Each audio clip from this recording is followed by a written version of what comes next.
같이 좀 공부하겠습니다. 1장 1절부터 3절입니다. 합독하실까요? 예수 그리스도의 계시라. 이는 하나님이 그에게 주사 반드시 속히 일어날 일들을 그 종들에게 보이시려고 그의 천사를 그 종 요한에게 보내어 알게 하신 것이라. 요한은 하나님의 말씀과 예수 그리스도의 증거 곧 자기가 본 것을 다 증언하였느니라. 이 예언의 말씀을 읽는 자와 듣는 자와 그 가운데에 기록한 것을 지키는 자는 복이 있나니 때가 가까우니라. 아멘. 자리에 앉으시겠습니다. 찬양대에 찬양이 있겠습니다.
이 반응은 제가 시킨 거 아니에요. 감사하고요. 우리 옆에 분들 같이 한번 교제할까요? 하나님의 말씀을 잘 헤아리기를 바랍니다. 7월부터 우리가 큐티하는 본문이 어디냐면 요한계시록이에요. 2000년 기독교 역사에서 요한계시록을 잘못 해석해서 이단들이 굉장히 많이 일어났고, 많은 사람들이 요한계시록에 걸려서 교회를 떠난 경우가 굉장히 많아요. 저는 그래서 한 주간을 좀 앞당겨서 여러분이 꼭 알아야 될 요한계시록을 좀 쉽게, 그리고 여러분들이 잘 이해할 수 있도록 한번 설교를 해 나가려고 합니다.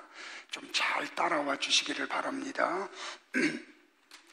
사단은 시대와 그리고 지역을 초월해서 교회를 무너뜨리려고 했습니다. 초기에 어느 나라든지 복음이 들어가는 초기에는 여러 가지 환난과 박해를 통해서 성도들을 무너뜨리고 교회를 허물어뜨리려고 했습니다.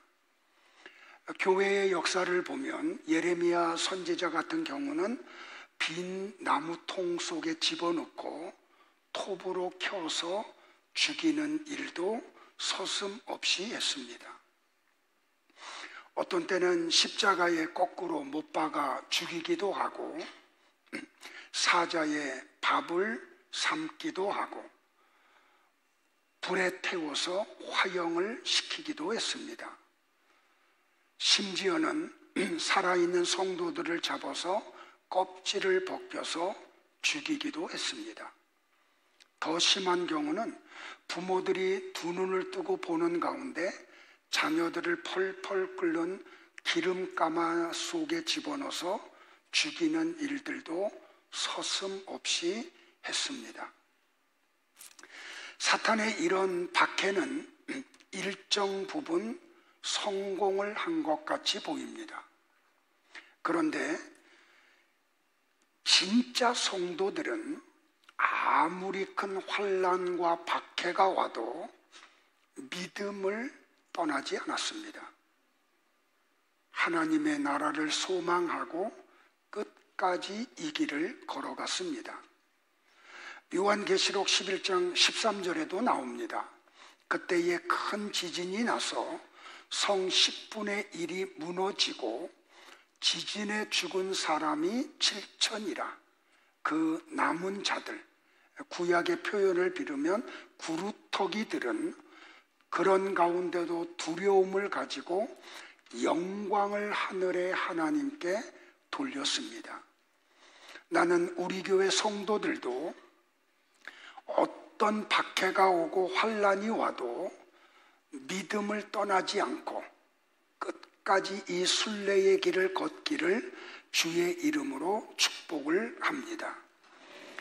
그런데 시간이 조금 지나면 이런 환난이 오는 가운데 주님과 관계없는 사람들은 회개하지 않고 여전히 자기들의 삶의 패턴을 따라 살아갔습니다. 요한계시록 9장 20절과 21절에 이 재앙에 죽지 않고 남은 사람들은 손으로 행한 일을 회개하지 아니하고 오히려 여러 귀신과 또는 보거나 듣거나 다니거나 하지 못하는 금, 은, 동과 목석의 우상에게 절을 하고 또 그 살인과 복술과 음행과 도둑질을 회개하지 아니하더라. 여러분들, 이렇게 역사 속에서 사단의 박해 앞에 사람들은 둘로 나누어집니다. 심지어 교회 안에서도 둘로 나누어집니다. 회개하며 믿음 속에 더욱 들어가는 성도들과 환난 앞에 무너지고 그들이 행하는 그 일을 회개하지 않는 사람으로 나누어집니다. 그러면 여러분들, 사단이 대표적으로 사용하는 도구가 무엇인가요? 요한계시록에 보면 또 내가 보니 바다에서 한 짐승이 나오는데 뿔이 10이요 머리가 7이라. 그 뿔에는 10 왕관이 있고 그 머리들에는 뭐가 있다고요? 신성모독하는 이름들이 있더라. 내가 본 짐승, 이 바다에서 올라온 짐승은 어떤 모양을 하고 있냐면 표범과 비슷하고 그 발은 곰의 발 같고 그 입은 사자의 입 같은데 그 입에서 용은 누구를 얘기해요? 사탄, 옅뱀이라고도 하는 한 용이라고 하는 붉은 용이라고 하는 사탄, 마귀를 이야기하죠. 이 용이 사단의 능력과 보좌와 큰 권세를 바다에서 올라온 짐승에게 주었더라. 그의 머리 하나가 상하여 죽게 된 것 같더니 그 바다에서 올라온 그 짐승의 머리 하나 죽게 되었던 그 머리가 상처가 나음에 온 땅이 놀랍게 여겨 이 바다에서 올라온 짐승을 따르고 용이 이 바다에서 올라온 짐승에게 권세를 주므로 용에게 경배하며 짐승에게 경배하여 이르되 누가 이 짐승과 같으냐? 누가 능히 이와 더불어 싸우리요 하더라. 또 짐승이 과장되고 이 바다에서 올라온 짐승이 과장되고 신성모독을 말하는 입을 받고 또 42달 동안 일할 권세를 받았더라 라고 이야기를 합니다. 여러분들 이 바다에서 올라온 짐승이 지금 누구 흉내를 내요? 예수님 흉내를 내고 있어요. 이렇게 바다에서 올라온 짐승이 예수님의 흉내를 내서 사람들을 미혹해서 넘어뜨려요. 그런데 연이어서 이번에는 땅에서 한 짐승이 올라와요. 근데 이 땅에서 올라온 짐승의 모습이 괴상하죠. 성경은 이렇게 말을 했어요. 이 땅에서 올라온 짐승은 어린 양 같이, 그러니까 예수님 같이 위장을 해요. 그래서 이 땅에서 올라온 짐승에게 2뿔이 있는데 그 입에서는 무슨 말이 나온다고요? 용처럼 말을 하더라. 그러면 여러분들 지금 하나님이 요한을 통해서 말씀하고 있는 이 바다에서 올라온 짐승과 땅에서 올라온 짐승은 예수님이 아니죠. 그런데 예수님과 같이 위장을 했다는 말이에요. 이 예수님과 같이 위장한 이 짐승의 입에서는 무슨 말이 나온다고요? 사탄의 말이 나온다고요. 그러면 여러분들 예수님과 같은 모습을 하고 그 입에서 사탄의 말이 나오는 사람들이 누구예요? 구약에는 거짓 선지자들, 그 시드기야 같은 거짓 선지자들. 신약으로 오면은 그들이 누구예요? 거짓 선생들. 그들에 의해서 세워진 거짓 교회들을 이야기해요. 그러니까 예수님 같이 위장하고 사탄의 말을 하는 거짓 선지자들, 거짓 교사들에 의해서 그 거짓말에 속은 사람들이 교회를 만들어요. 그러면 여러분들, 이 거짓 선생들은 누구를 이야기해요? 그들의 입에서 나오는 거짓말이 뭐예요? 잘 들으셔야 돼요. 신비주의예요. 기복주의예요. 그리고 번영신학이에요. 자, 우리나라에 어떤 분을 예로 들기는 제가 조금 조심스럽고, 미국으로 가면 저 텍사스에 있는 레이크 우드 교회가 있어요. 그 교회를 담임하는 분이 누구냐면 조엘 오스틴이에요. 그분이 쓴 책이 한국 기독교 서점에 굉장히 많이 꽂혀 있죠. 그리고 한국의 사람들이 많이 사가지고 그분이 쓴 책이 베스트셀러가 돼요. 대표적인 책이 뭐예요? 긍정의 힘이라는 거예요. 여러분들 영상으로 그 교회 예배드리는 광경을 혹시 보신 분들이 계세요? 웅장해요. 사람이 많아요. 그리고 거기에 오는 사람들의 면면이 세상적으로 화려해요. 그런데 이런 기복주의와 신비주의와 번영의 신학은 하나님의 말씀이 아니에요. 근데 이 말이 먹혀들어요. 그래서 이런 기복주의와 신비주의와 번영 신학을 말하는 교회의 사람들이 미어 터지죠. 그래서 그들은 그게 진짜라고 착각들을 해요. 그러니까 사람들은 숫자가 늘어나고 물질이 풍부해지는 것을 보면서 뭐라고 이야기를 해요? 하나님이 역사하지 않으면 어떻게 저렇게 사람들이 많이 모이고 헌금을 해서 재정이 풍성해질 수 있느냐라고 이야기를 해요. 그럴듯하게 들리죠. 그래서 많은 사람들이 미혹을 받아요. 제가 주일날도 설교하고 수요일날도 설교를 하지만 여러분들 신앙이라는 게 뭐예요? 지난주 수요일날 우리 공부했듯이 하나님으로부터 은혜가 선물로 누군가에게 주어져요.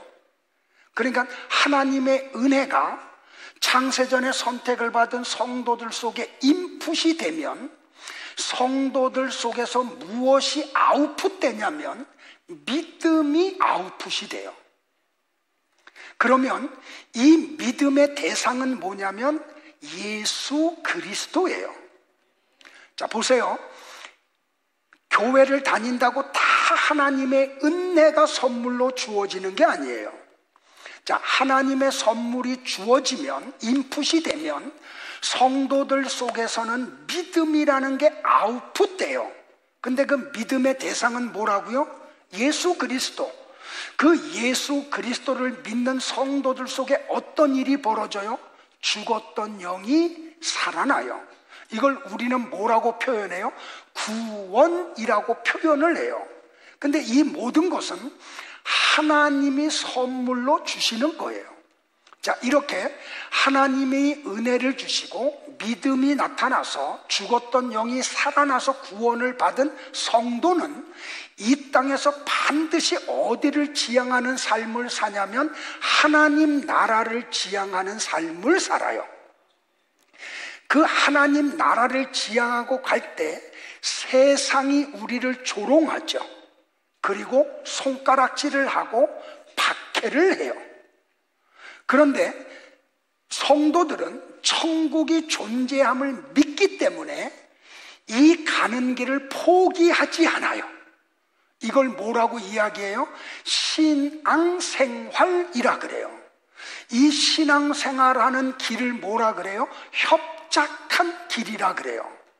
그러니까 이 길은 하나님이 도와주지 않으면 아무도 갈 수 없는 길이에요.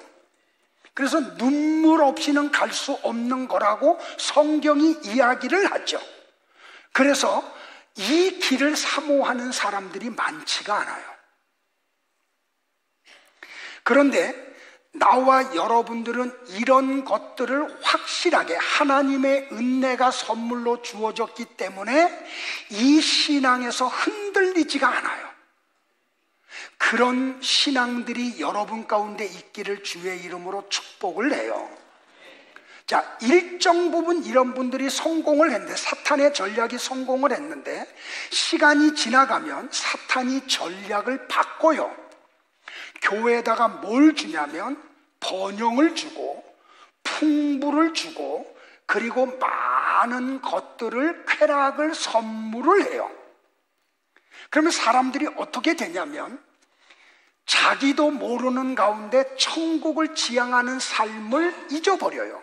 이 세상이 더 좋아요. 왜? 돈이 늘어나고 환경은 좋아지고 즐길 거리들은 늘어나요. 그래서 사람들이 말씀에서 떠나요. 교회는 나오고 교회의 숫자는 늘어가는데 교회에서 말씀이 사라져요. 그래서 사람들의 감정을 건드리는, 감성을 건드리는 프로그램을 교회들이 만들어요. 왜? 그래야 사람들이 많이 오니까. 그래서 사단의 전략이 바뀌어요. 사람들이 요구하는 것을 허락을 한다니까요. 그래서 우리를 무너뜨려요. 여러분들 잘 들으세요. 2차 세계대전이 끝나고 그 2차 세계대전이 끝난 다음에 선진국으로 들어간 나라가 세계에서 3나라밖에 없어요. 대한민국하고 일본하고 대만이에요. 대부분의 나라들은 GNP가 1만 불까지는 올라갔는데 3만 불을 넘어가는 나라가 이 3나라 외에는 지구상에 존재를 하지 않아요. 여러분들 보세요. 제가 어릴 때만 해도 아침을 먹으면서 점심거리를 걱정했어요. 왜? 쌀독에 쌀이 없기 때문에. 그럼에도 불구하고 성도들이 교회를 사모함으로 가서 세상적인 것을 기대하지 않고 하나님 앞에 예배를 드렸어요. 기도를 하고 헌신을 했어요. 그런데 지금 우리가 3만 불이 넘어가고 나니까 어떤 일이 지금 벌어졌어요? 제가 어릴 때는요, 제가 광장동에서 살았거든요. 어린 시절을. 서울특별시였어요. 그런데 우리가 사는 그 마을에 텔레비전을 가지고 있는 가정이 한 가정도 없었어요. 그래서 우리 집에서 한 4블록 앞에 있는 가정의 텔레비전을 어느 날 샀어. 그랬더니 그 마을 사람들이 토요일만 되면 그 집에 가요. 곽주석 씨가 사회 보는 쇼 보러, 아이들은 5시에 하는 타잔 보러, 그 심지어는 주말에 영화를 하잖아요. 그거 끝나면 동해물과 백두산이하고 애국가가 나오면서 모든 방송이 끝나. 근데 마을 사람들이 그 집에서 동해물가가 연주될 때까지 떠나지 않아. 그러니까 그 가정에는 개인 생활이 없었어요. 그런데 지금은 어때요, 여러분들? 여러분들 가정에만 가도 거실에도 방에도 텔레비전이 있어요. 냉장고가 보통 2세대들 가지고 계시죠. 그리고 열어보면 그 속에 음식물이 가득히 들어있어요. 그런데 어떻게 돼요, 여러분들? 한국 교회가 자꾸 쪼그라들어. 번영과 쾌락을 통해서 사단이 사람들을 교회에서 떠나게 만들어요. 여러분들 전도해 보세요. 예전과 달라요. 길거리에서 전도지를 주면 외계인 취급을 해요. 아직도 그런 짓을 하니 하고요. 사람들이 교회는 차치하고 종교에 대한 관심이 없어요. 사단의 전략이 일정 부분 먹혀버린 거죠. 제가 이태리에서 사역할 때 80년대 후반하고 94년도까지 제가 사역을 했거든요. 근데 그 유럽에 있는 교회들을 탐방해 보면 건물은 커요. 웅장해요. 화려해요. 독일 쪽에 가보면 교회들마다 오르간이 다 있어요. 파이프 오르간이. 그런데 예배를 드리는 숫자를 보면 그 웅장한 예배당에 20-30명이 모여서 예배를 드려요. 예배를 드리는 분들을 살펴보면 다 연세가 드신 노인들이에요. 그래서 이 교회들이 더 이상 유지가 안 돼서 팔려나가죠. 그래서 어떤 교회는 술집으로 바뀌어지기도 하고 어떤 교회는 그림을 전시하는 전시장으로 바뀌기도 하고 지금 유럽을 가보면 대부분의 교회들이 그렇게 바뀌었어요. 그런데 여러분들 보세요. 한국 교회들도 이미 그 단계에 갔죠. 여기서 우리 첼시 쪽으로 가다 보면 사거리 왼쪽에 큰 카페가 있어요. 실내에 들어가면 나무가 많은, 그게 여러분들 제 친구 목사가 목회하던 교회였어요. 근데 그게 팔려가지고 카페로 바뀌었어요. 그런 일들이 대한민국 안에 굉장히 많이 일어나 버리고 말았죠. 그러니까 사람들은 자꾸 어디로 가냐면 세상의 재미를 따라가요. 육체의 쾌락을 주는 곳으로 가요. 교회도 말씀만 가지고 우리와 같이 우직하게 예배를 2시간 가까이 드리는 교회는 인기가 없어요. 설교가 딱 25분. 그래서 모든 예배가 1시간에 스마트하게 딱 끝나야 돼요. 그래야 사람들이 모여와요. 그러니까 우리 교회는 인기가 없어. 그래서 교회를 이제 이사 와서 탐방을 하다 우리 교회에서 예배 드리지만 예배가 2시간 되는 것 때문에 등록을 망설였던 분들이 굉장히 많아요. 그러니까 여러분들은 진짜인 거죠. 아멘 한 분들에게 복이 있을지어다. 근데 보세요, 여러분들. 진짜 성도는 박해가 와도 흔들리지 않아요. 쾌락과 번영과 그 좋은 게 찾아와도 믿음을 떠나가지 않아요. 그럼 마침내 성도들은 하나님 나라에 들어가죠. 그리고 그 하나님 나라에서 하나님을 영원히 경배하고 찬양을 해요. 자, 이런 내용을 기록한 게 뭐냐? 요한계시록이에요. 지금 서론 얘기하는 거예요, 여러분들. 그러니까 요한계시록은 어떤 내용을 담았냐면 창세전에 선택을 받은 성도들에게 하나님이 은혜를 주시고 그들 속에서 믿음이 나와서 구원이 이루어지면 이 성도들은 천국을 지향하는 삶을 살아요.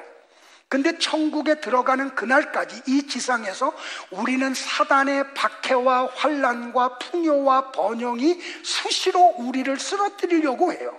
그런데 진짜 성도들은 천국의 존재를 믿기 때문에 흔들리지 않아요. 그리고 많은 위기와 어려움 중에도 하나님이 우리를 끝까지 붙들어 주세요. 그래서 마침내 나와 여러분들은 하나님 나라에 들어가요. 그리고 그 하나님 나라에서 영원히 하나님을 경배하고 찬양하며 살아요. 이런 내용을 기록한 게 요한계시록이에요. 그러므로 나와 여러분들은 어떻게 해야 돼요?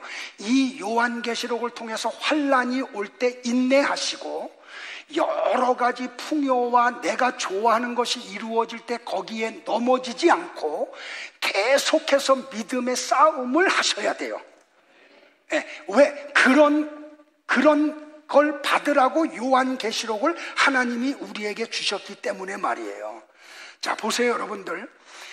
하나님이 나와 여러분에게 선물을 주셨어요. 큰 선물을.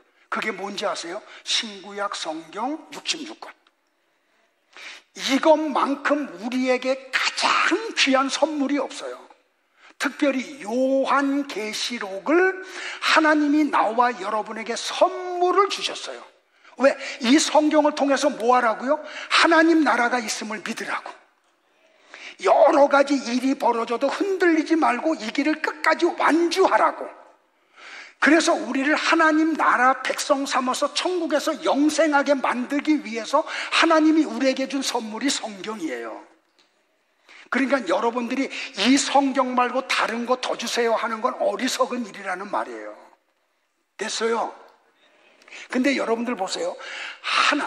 광대하신 하나님이 우리에게 가장 귀한 것을 선물을 했어. 그러면 나와 여러분은 이 세상에서 어떤 존재예요? 존귀한 존재예요. 얼마나 여러분이 존귀하신 분들이 있냐면 하나님이 이 세상의 모든 돈과 여러분 한 명을 바꾸지 않는데요.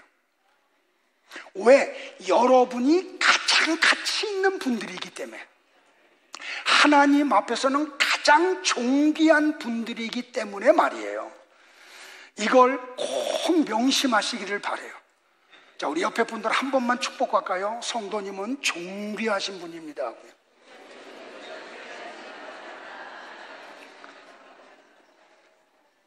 그런데 이 요한계시록의 수신자들이 누구냐면 성도들이에요. 왜? 하나님이 이 요한계시록 성경을 성도들에게만 선물을 했기 때문에. 그러니까 세상 사람들은 성경을 가지고 있어도 성경의 내용을 알 수가 없어요. 왜? 하나님이 선물하지 않았기 때문에.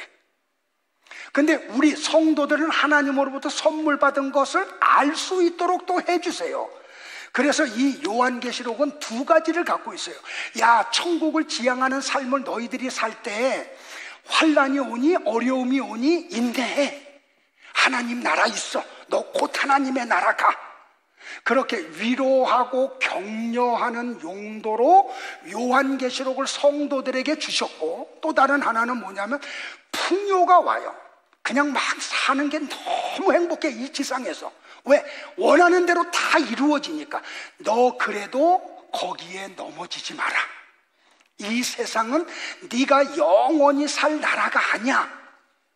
그래서 이런 용도로 우리에게 이것을 주셨다는 말이에요. 자, 오늘 세 가지 같이 공부할게요. 요한계시록은 그러면 어떤 책이냐는 거죠. 첫 번째는 예수 그리스도께서 계시하신 것을 기록한 책이 요한계시록이에요. 자, 요한계시록 1장 1절은 이렇게 시작을 해요. 이것은 예수 그리스도의 계시다. 그러니까 이것은 뭐예요? 이 주어가 뭐예요? 자, 지금부터 시작되는 요한계시록 1장 1절부터 22장 마지막 절까지는 이란 거예요. 요한계시록 전체는 뭐라고요? 예수 그리스도의 계시다. 자, 우리나라 성경 가운데 현대인의 성경 번역본을 보면 1장 1절을 이렇게 번역을 했어요. 이것은 예수 그리스도께서 계시하신 것을 기록한 책이다. 여러분들, 여기서 계시라는 단어가 요한계시록 서두에 나오죠. 자, 계시가 얼마나 중요하냐면 신학교를 가면 한 학기 동안 이 계시 신학을 공부해요. 계시가 뭔지를. 자, 계시가 뭐냐면 한자 풀이를 하면 이래요. 10개 그 다음에 보일 시예요. 그러면 계시라는 말이 뭐냐면 사람의 지혜로 알 수 없는 진리를 하나님이 가르쳐서 알게 한다라는 게 계시예요. 자, 보세요, 여러분들. 성경은 계시의 책이에요. 그래서 성경이 뭐라 그래요? 비밀이라 그러죠. 그런데 하나님이 어떤 소수의 사람들에게 이 비밀인 성경을 알려주셨어요. 그게 계시라니까요. 그러니까 이것은 요한계시록은 예수 그리스도의 계시다라는 말은 감추어져 있는 예수를 어떤 사람들에게, 성도들에게는 하나님이 알려주셨다. 이게 계시라는 말이에요. 자, 계시라는 헬라어 단어가 뭐냐면 아포칼립시스예요. 한번 따라할까요? 아포칼립시스. 자, 이 아포칼립시스라고 하는 계시라는 단어는 두 단어가 합성된 단어예요. 아포라고 하는 전치사, 후렴이에요. 무엇으로부터.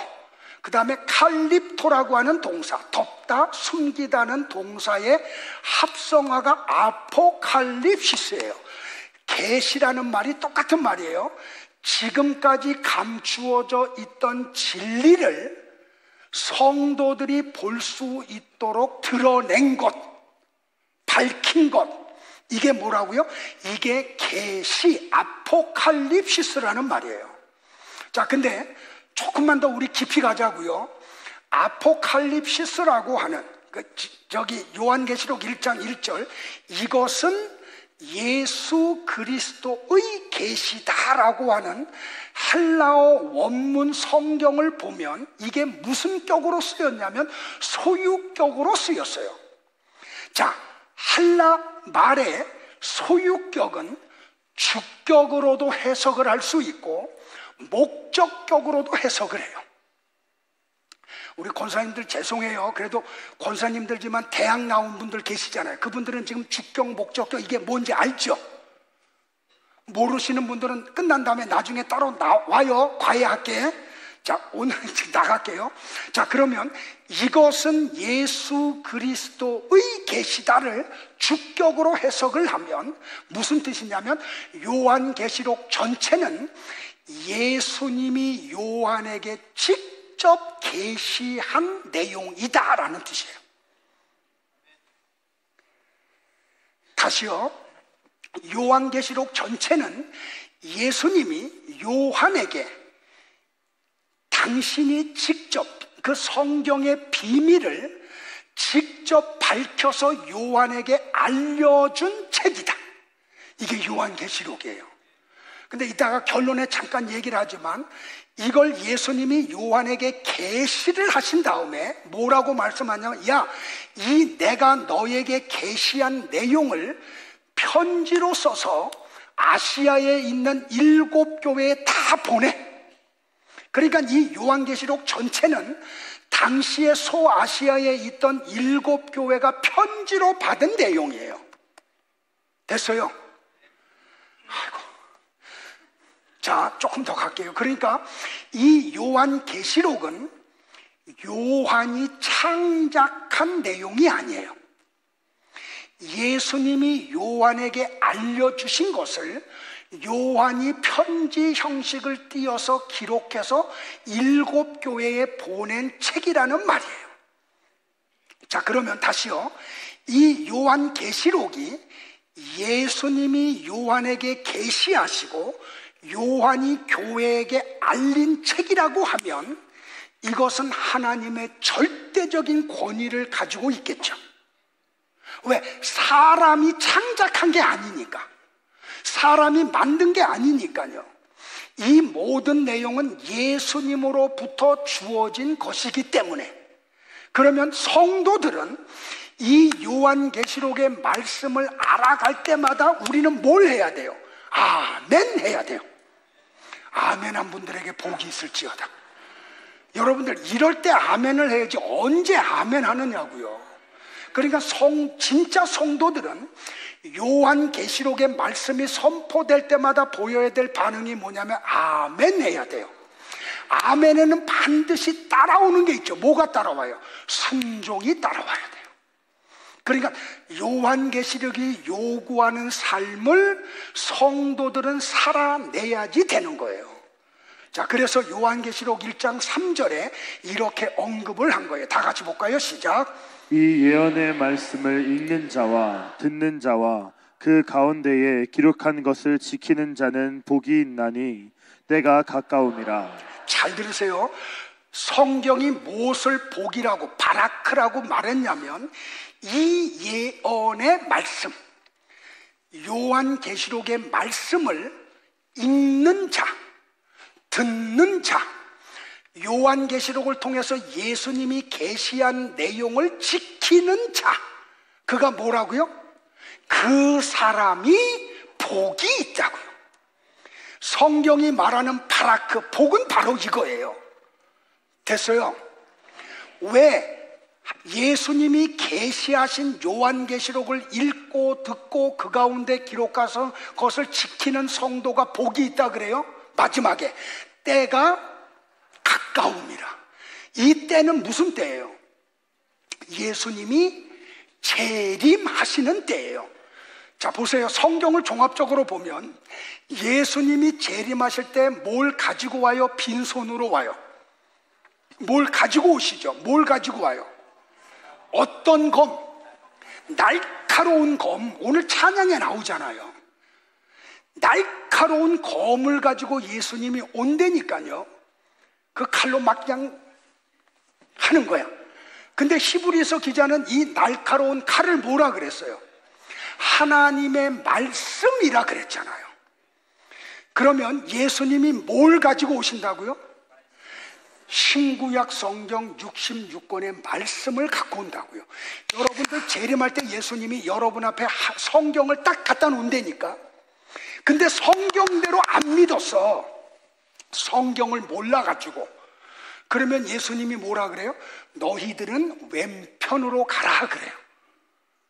그런데 성경을 딱 들여밀었더니 성경의 내용을 알고 성경의 내용대로 믿었어요. 그러면 예수님이 그들을 뭐라 그래요? 너희들은 오른편으로 가 그런다고요. 이게 마태복음 25장에 나오는 세 번째 양과 염소의 비유의 내용이라는 말이에요. 그러면 여러분들, 나와 여러분들은 필연적으로 어디에 가야 돼요? 성경을 알아야 돼요. 성경을 통해서 계시된 예수님이 어떤 분이시고 나를 위해서 어떤 일을 하셨고 나에게 어떤 삶을 요구하는지를 아셔야 돼요. 이렇게 하는 사람이 뭐하다고요? 이 사람이 진짜 복 있는 사람이야. 왜? 예수님이 재림할 때 그들은 하나님 나라로 가니까. 여러분들 이 지상에서 쉽게 얘기해서 여러분들이 부러워하는 한 10조 원을 여러분들이 벌었어. 아, 놀래. 나도 한번 그래 봤으면 좋겠다 하고. 근데 그 10조 원이 주는 유익은 얼마나 될까요? 3, 40년밖에 안 돼요. 끝이에요. 근데 하나님의 나라의 영광은 영원해요. 자, 어떤 걸 선택하래? 나한테 그런 능력 없지만 하나님이 여러분들이 원하면 10조 한국 돈으로. 갑자기 눈에 생기가 돌아. 그래서 한 30년 동안 이 땅에서 떵떵거리면서 살다가 지옥 갈래요? 아니면 10조 원 안 주셔도 돼. 하나님 나한테는 은혜와 믿음만 주세요. 나는 천국에서 영생할래요. 아멘 하는 분들에게 하나님의 은혜가 있기를 바라요. 바로 그 얘기하는 거예요. 그러니까 우리는 성경을 통해서 누구를 알아야 돼요? 예수님을 알아야 돼요. 그분이 우리에게 요구하는 삶이 뭔지를 아셔야 돼요. 여러분들, 교회가 이런 얘기 하는 교회가 많지 않아요. 참 전부 다 성경 읽어놓고 세상적인 것 추구하게 만들거든요. 자, 그런데 아포칼립시스, 계시라고 하는 헬라어가 당시의 유대인들은 어떻게도 썼냐면 묵시문학으로도 사용을 했어요. 그래서 요한계시록을 묵시문학이라고도 하고 계시라고도 하는 거예요. 저는 이 두 가지를 다 써도 괜찮다는 사람이에요. 그러니까 요한계시록은 묵시문학적 요소도 있고 계시적 요소도 있다는 걸 아셔야 돼요. 근데 중요한 건 이거 하나야. 예수님이 계시하신 요한계시록을 통해서 성도들이 알아야 될 건 딱 하나, 예수 그리스도를 아는 거예요. 그러니까 여러분들이 요한계시록을 통해서 예수님을 알아가기만 하면 돼. 왜? 그런 용도로 하나님이 우리에게 요한계시록을 주셨기 때문에요. 됐죠? 자, 두 번째로 요한계시록은 어떤 책이냐면 반드시 속히 일어날 일들을 기록한 책이에요. 여기 형용사를 반복해요. 반드시 속히라고요. 자, 1장 1절에 그렇게 얘기하죠. 이것은 예수 그리스도의 계시라. 이는 하나님이 그에게 주사 반드시 속히 일어날 일들이라고 이야기해요. 자, 그러면 요한이 기록한 반드시 속히 이루어질 일은 뭐예요? 예수 그리스도로 말미암아 사단의 세력은 완전히 파괴되고 하나님의 나라가 완성되는 일을 얘기해요. 이것은 반드시 속히 이루어질 일이라는 말이에요.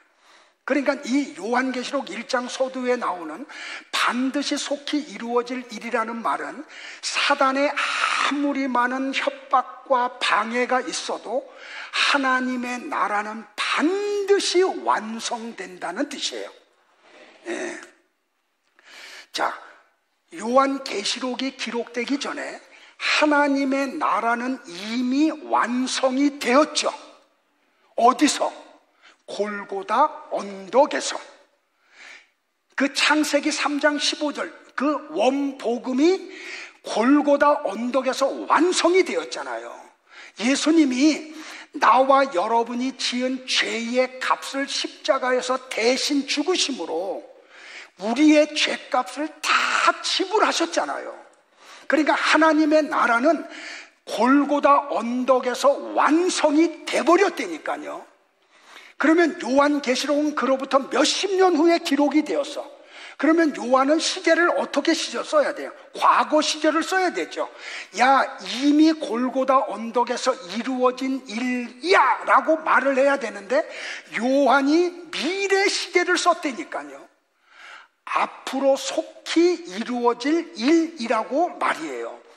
이 요한의 기록을 알려고 하면 다니엘서 2장을 모르면 이 말의 의미, 시제를 왜 요한이 이렇게 썼는지를 알 수가 없어요. 자, 그래서 다니엘서 2장을 또 잠깐 공부하자고요. 자, 세계의 흐름은 하나님이 주관하세요. 하나님이 당신의 주권을 가지고 어떤 시대의 어느 나라를 강대국으로 만들기도 하고 그 강대국을 멸망시켜서 후퇴시키기도 해요. 그러니까 왜? 모든 권세는 하나님으로부터 나오기 때문에.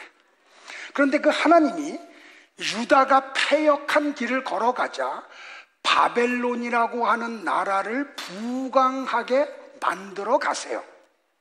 이 바벨론이 어디냐면 지금의 이라크예요. 우리 수요일날 공부했지만 갈대아 우루가 바벨론 지역 안에 있거든요. 우리가 세계사를 공부하면 세계 4대 문명 발생지 가운데 하나인 메소포타미아 문명이 바로 이 갈대아우로 바벨론에서 시작이 돼요. 그러니까 아브라함은 하나님을 전혀 모르는 사람으로 태어나고 우상을 만들고 그 우상을 섬기고 우상을 판 돈으로 호의호식하던 사람이에요. 여기까지. 아무튼 이 바벨론이라고 하는 나라를 하나님이 막 일으키셔. 그때 왕이 누구예요? 느부갓네살 왕이에요. 하나님이 이 바벨론 느부갓네살 왕을 회초리로 삼으셔서 유다를 징계하시죠. 그래서 주전 587년경에 유다가 멸망을 한다니까요. 그래서 이 바벨론의 느부갓네살 왕이 유대의 똑똑하고 젊은 청년들을 포로로 끌고 가. 그리고 예루살렘 성전에서 하나님 앞에 제사 지낼 때 썼던 기구들을 다 가지고 가요. 그런데 다니엘서 2장에 보면 이 느부갓네살 왕이 어느 날 꿈을 꿔요. 꿈의 내용이 뭐예요? 한 큰 신상을 봐. 근데 이 신상의 머리는 금이고 가슴은 은이고 밑에는 동이고 그 밑에는 철이고 발은 철과 흙이 섞여 있는 거예요. 근데 어디서 뜨인 돌 하나가 와서 이 큰 신상을 땅 건드리니까 신상이 와르르 무너져. 그리고 꿈을 깨요. 그러니까 이 느부갓네살 왕은 범례하기 시작을 해요. 그래서 바벨론에 있는 점쟁이들, 술객들, 술사들, 박수들을 불러요. 그리고 내 꿈을 해석해 달라고 요청을 해요. 그런데 아무도 해석을 하지 못하죠. 그러자 유대에서 포로로 끌려온 청년 다니엘을 청거를 하고 다니엘이 느부갓네살 왕 앞에 가요. 그리고 왕이 꾸었던 꿈을 해석해 줘요. 그게 다니엘서 2장 28절과 29절이에요. 여러분의 이해를 도우려고 현대인의 성경 번역본으로 갖고 왔어요. 같이 볼까요? 시작. 그러나 그 비밀을 밝힐 수 있는 하나님이 하늘에 계십니다. 그분이 앞으로 일어날 일을 왕에게 보여주셨습니다. 지금부터 제가 왕의 꿈을 말씀드리겠습니다. 대왕께서 잠자리에 누워 장래 일을 생각하실 때에 비밀을 알게 하시는 하나님이 장차 일어날 일을 왕에게 보여주셨습니다. 여러분들 이런 성경 보면 이전에 설교했던 내용들이 연결이 돼야 돼요. 자, 하나님이 느부갓네살 왕에게 꿈을 주셨죠. 그건 뭐라 그랬어요? 다니엘이 비밀이라 그랬어요. 그러니까 꿈을 꿨다고 바벨론의 박수, 술객, 술사, 점쟁이라고 알 수 있는 게 아니에요. 왜? 비밀이기 때문에. 자, 창세기 2장에 나오는 아담과 하와의 결혼식에 하나님이 말씀했던 주례사, 남자가 부모를 떠나 여자와 한 몸을 이룬다. 이건 뭐라고요? 비밀. 그래서 바울이 에베소 교회에 편지 쓰면서 5장 말미에 그러죠. 이거는 비밀이야. 그 하나님의 주례사를 얘기하고 뭐라 그래요? 바울이요. 그 하나님의 주례사는 비밀이야. 어떤 비밀인지 아니? 큰 비밀이야. 그러면서 실체를 얘기하죠. 뭐라고요? 그리스도와 교회에 대한 거라고요. 이것도 하려면 또 2시간 걸리잖아. 그러니까 이전에 설교했던 거 찾아보시라고요. 잘 보세요. 느부갓네살 왕에게 꿈을 주셨던 하나님의 그 꿈도 뭐라고요? 비밀이라고요. 그러니까 아무에게나 허락된 게 아니야. 꿈을 꾼 느부갓네살도 모르는 내용이에요. 그러면서 뭐라고 이야기해요? 하나님이 장차 일어날 일을 왕에게 보여주셨습니다 하고 얘기해요. 미래에 이루어질 그 일, 요한이 요한계시록 1장 1절에서 말한 반드시 속히 일어날 일, 그 일을 얘기해요. 그런데 보세요. 그게 언제 완성됐다고요? 예수님의 골고다 사건을 통해서 완성이 됐다고요. 하나님의 나라가. 그런데 이 다니엘 2장의 사건은 예수님이 오시기 전에 600년 전의 사건이에요. 그러니까 하나님이 600년 전에 느부갓네살 왕의 꿈과 다니엘의 해석을 통해서 앞으로 일어날 일, 반드시 속히 일어날 일을 예언하신 거예요. 그래서 다니엘서에는 600년 후에 완성될 일이기 때문에 앞으로 이루어질 미래의 일이라고 다니엘이 말한 거예요. 됐어요? 아이고야. 마침내 다니엘의 예언대로 600년 후에 예수님이 오시고 십자가에서 죽으심으로 다니엘의 예언을 성취하셨다니까요. 자, 요한계시록 5장 5절에 보면 이 비밀이 또 숨겨져 있어요. 조금 길지만 같이 또 합독을 합니다. 시작. 내가 보매 보좌에 앉으신 이의 오른손에 두루마리가 있으니 안팎으로 썼고 7 인으로 봉하였더라. 또 보매 힘있는 천사가 큰 음성으로 외치기를 누가 그 두루마리를 펴며 그 인을 떼기에 합당하냐 하나 하늘 위에나 땅 위에나 땅 아래에 능히 그 두루마리를 펴거나 보거나 할 자가 없더라. 그 두루마리를 펴거나 보거나 하기에 합당한 자가 보이지 아니하기로 내가 크게 울었더니 장로 중에 한 사람이 내게 말하되 울지 말라. 유다의 다윗의 뿌리가 이겼으니 그 두루마리와 그 7인을 떼시리라 하더라. 보세요. 하나님, 여러분들 요한이 밤모섬에서 하나님의 계시로 천국을 봐요. 5장이 그 내용이에요.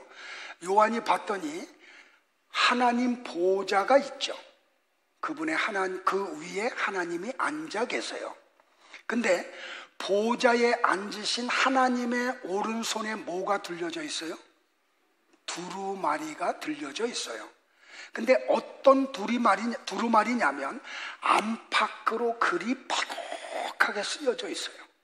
그런데 이 두루마리 책이 봉인이 되어 있어요.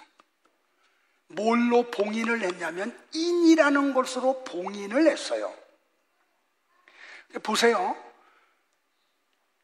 아까 서론 얘기했던 대로 이 비밀인 성경이 계시가 되지 않으면 성경을 알 수 있어요, 없어요? 없어요. 성경을 모르면 구원을 받을 수 있어요, 없어요? 없다니까요.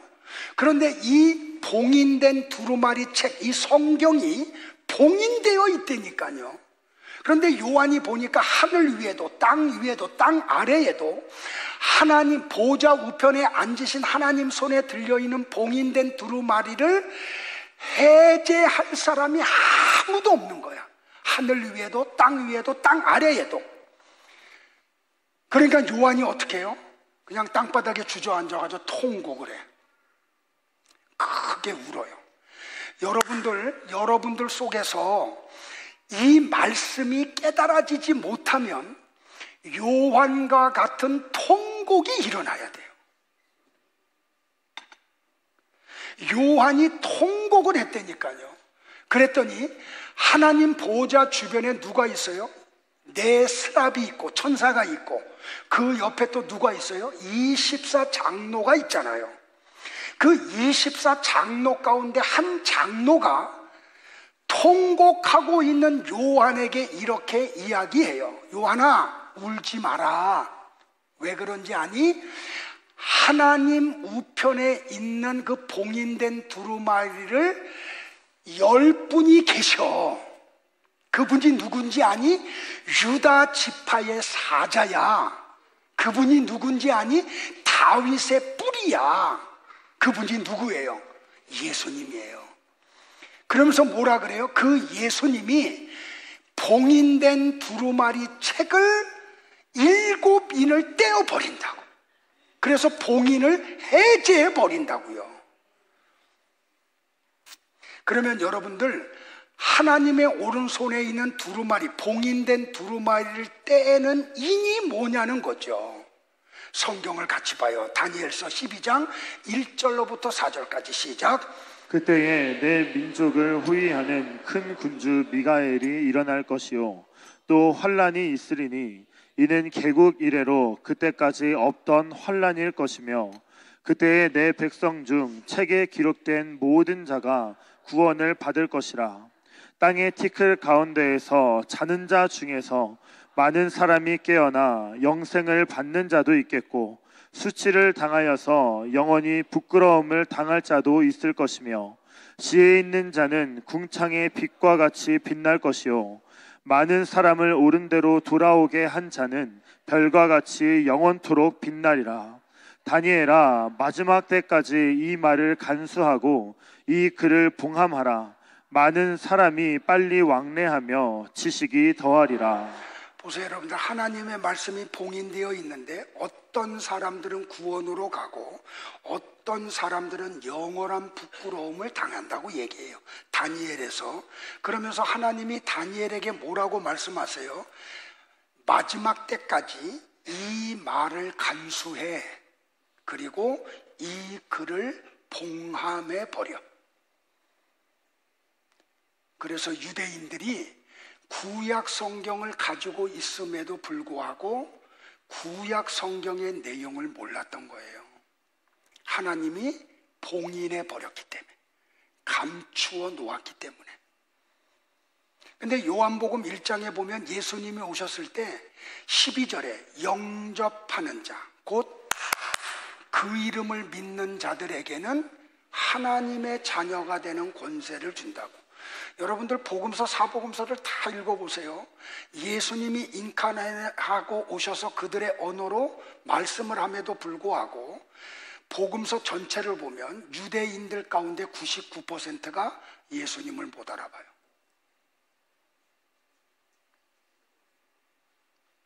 지금 성경을 갖고 있지만, 교회를 다니지만 얼마나 많은 사람들이 성경의 내용을 모를까요?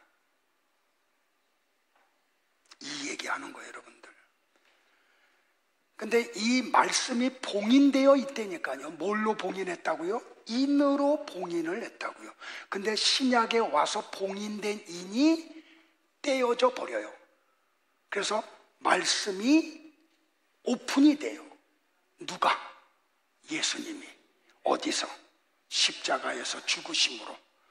예수님은 그래서 제자들에게 이 말씀 하잖아요. 얘들아, 내가 너희들을 떠나가는 게 너희들에게 내가 있는 것보다 훨씬 유익돼. 그렇죠. 왜 그런다 그래요? 내가 떠나면 보혜사 성령을 내가 너희들에게 선물로 줄 거야. 자, 이전에 설교했던 거 기억나야 돼요. 보혜사 성령님이 성도에게 오면 두 가지를 유발시킨다 그랬죠. 첫 번째 뭐? 예수님을 알게 해요. 누가? 보혜사 성령 하나님이. 예수님이 누군지를 알게 한다니까요. 그분이 하신 일을 알게 해요.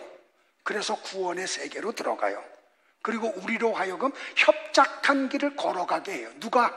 보혜사 성령님이. 협착한 길을 걸어가면서 성도들이 뭘 해요? 나를 구원하신 예수 그리스도를 증거하는 증인의 삶을 살아요. 누가 그 일을 하게 한다고요?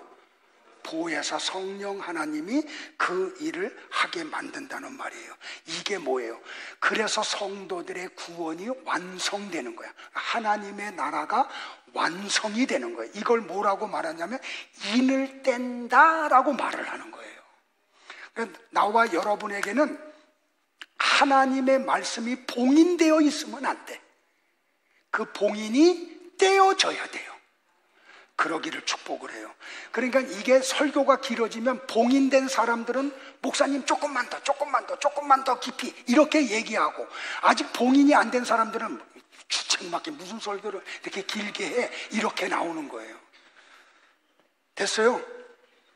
예, 그래서 요한은 다니엘서의 예언대로 이루어진다는 의미에서 반드시 속히 되어질 일이라고 미래 시제를 쓴 거예요. 됐어요, 여러분들? 근데 보세요, 여러분들. 이제 다 왔어요. 노아 시대로 가보면 하나님이 봉인된 말씀을 노아에게는 그 인을 떼어버리시죠. 노아에게는, 노아야, 내가 120년 후에 이 죄악이 관영한 세상을 물로 심판할 거야 라고요. 근데 세상 사람들에게는 이 하나님의 말씀이 봉인되어 있었어요. 그러니까 몰라.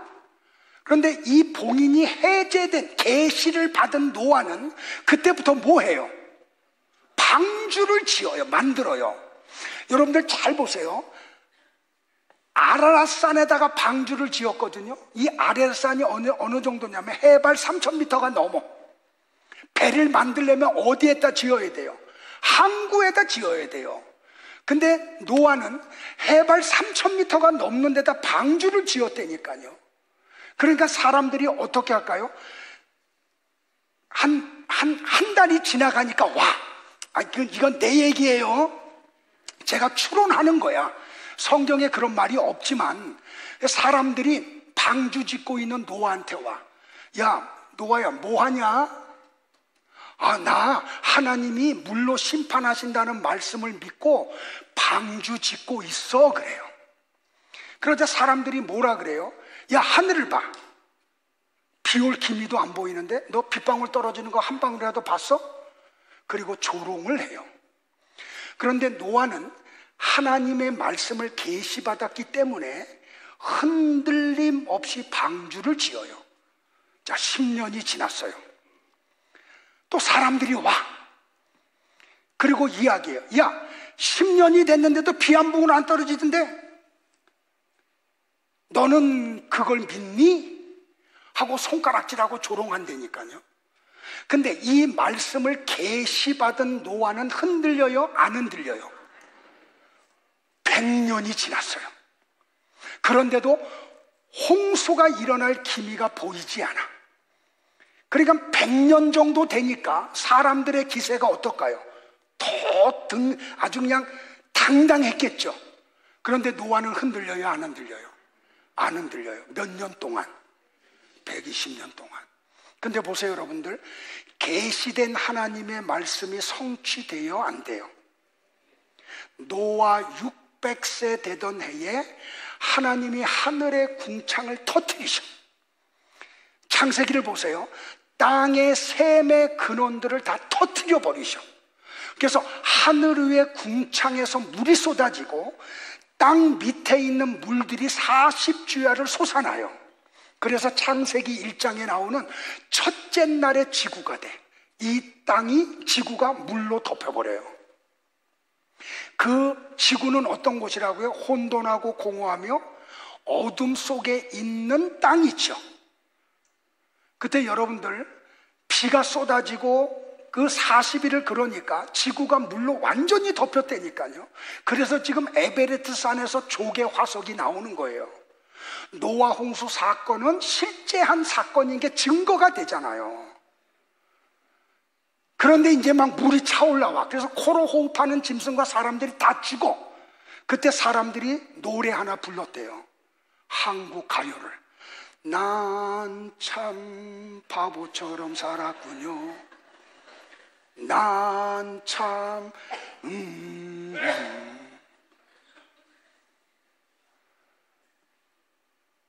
하나님의 계시된 말씀은 반드시 완성이 돼요.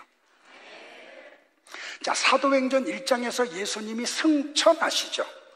500여 성도가 그 장면을 목격을 해요. 그때 천사가 그 사람들 속에 끼어서 무슨 이야기예요? 야, 너희들 왜 하늘 쳐다보니? 너희들이 본 예수는 곧 다시 오실 거야 라고 말씀을 했어요. 계시되었다니까요. 그런데 여러분들 보세요. 베드로와 사도들은 그 계시된, 천사를 통해서 계시된 말씀을 믿었어요. 그런데 10년이 지나고 20년이 지나고 30년이 지나가, 그리고 예수님의 제자들은 하나둘 죽어나가요. 그런데도 예수님의 오실 기미는 보이지 않아. 그러니까 당시의 세상 사람들이 성도들에게 찾아와서 노아 시대 때 노아에게 했던 똑같은 조롱을 해요. 아니, 너희 예수 곧 오신다며. 근데 왜 네 제자들 다 죽어가는데도 왜 오실 기미도 안 보이니? 하고 말이에요. 이런 일들을 얘기한다니까요. 베드로후서 3장 4절 빨리 시작. 너희가 믿는 예수가 다시 온다고 약속하지 않았느냐? 조상들이 잔후로부터 만물이 처음 창조될 때와 같이 그냥 있다. 그래서 베드로가 성도들에게 이렇게 권고를 했어요. 다 같이 시작. 사랑하는 자들아, 주께는 하루가 1000년 같고 1000년이 하루 같다는 이 한 가지를 잊지 말라. 주의 약속은 어떤 이들이 더디다고 생각하는 것 같이 더딘 것이 아니라 오직 주께서는 너희를 대하여 오래 참으사 아무도 멸망하지 아니하고 다 회개하기에 이르기를 원하는지니라. 그러나 주의 날이 도둑같이 오리니 그날에는 하늘이 큰 소리가 떠나가고 물질이 땅과 그 중에 있는 모든 일이 드러나리로다. 베드로가 우리한테 정확하게 가르쳐줬죠. 하나님의 시간은 뭐라고요? 하루가 1000년이? 그럼 지금 예수님이 승천하신 뒤로 몇 년 지났어요? 2000년. 하나님의 시간으로 며칠 지난 거예요? 이틀밖에 안 지났어요, 여러분들. 그러니까 성경은 우리 성도들에게 낙심하지 말라고, 끝까지 인내하라고 이렇게 안전장치를 다 준 거예요. 근데 예수님은 어떻게 오신다고요? 도둑같이 온다고요. 저 한번 도둑 맞은 적이 있거든요. 우리 집, 세상에 목사 집에 뭐 가져갈 게 있다고 도둑이 들어오더라고. 언제 왔는지 아세요, 여러분들? 수요 예배 시간에 왔어요. 목사 가정에는 수요 예배에 아무도 없는 걸 알고, 예배 마치고 갔더니 난리가 났어. 막 신발 자국이 막 있고, 그냥 장롱부터 서랍까지 다 옷가지를 풀어헤치고, 그리고 그 애들 돌반지인가 뭔가 그런 다 가져갔어요. 벼룩이 간을 띄어먹지. 근데 예수님이 어떻게 오신다고요? 도둑같이 오신다고요. 그러니까 이 요한계시록에 말하고 있는 반드시 속히 될 일은 시간을 얘기하는 게 아니에요. 예수님이 다시 오겠다는 말씀은 반드시 이루어진다는 뜻이에요. 확실성을 얘기하는 거예요. 믿으시기를 축복을 해요. 자, 이제 빨리 끝낼게요. 요한계시록은 어떤 책인가? 반드시 속히 일어날 일들을 종들에게 알리는 책이에요. 됐어요? 여러분들, 그래서 요한계시록은 절대 어려운 책 아니에요. 어렵다고 무조건 덮어놓고 안 읽으면 돼요, 안 돼요? 안 돼요. 그건 범죄 행위예요.